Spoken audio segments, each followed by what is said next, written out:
Hello, Bethany people. I am getting ready for World Communion Sunday, one of my favorite celebrations of the church year.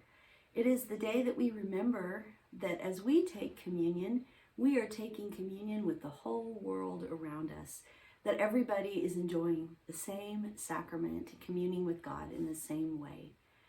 In the early church, communion was something they did every time they gathered. In our Methodist history, as Methodism spread across the country, there weren't always clergy to serve communion, and so it became a once-a-month thing when the circuit riders came through. And so we've retained that tradition, even though we pastors aren't riding from church to church on horses. So we don't have communion every time we gather, but we will have it this weekend. And as we do, it will be a reminder that we're connected to Christians of all denominations all across the world.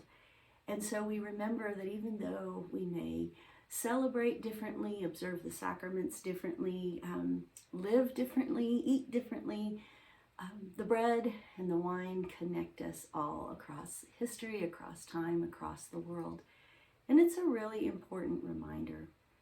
And so Pastor Tom will be revisiting the scripture that I preached last week, the story of the Ascension, how Jesus rose and left us and put us in charge of the church.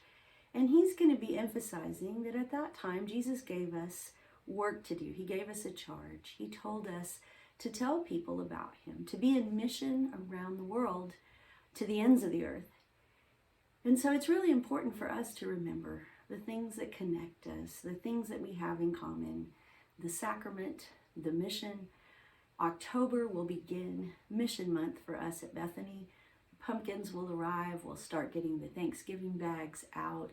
We'll have a mission fair at the end of the month. We're going to be doing a lot of things to focus on mission because we do that at this time of year in particular. And so I hope that you'll join us in worship. October 1st will be our last day to vote on our denominational affiliation, and we will be finding out the results of that on that day. But no matter what, we know that there's things that connect us, things that give us life, things we have in common. And so we invite you to be in prayer for your church and to come and take communion with your brothers and sisters.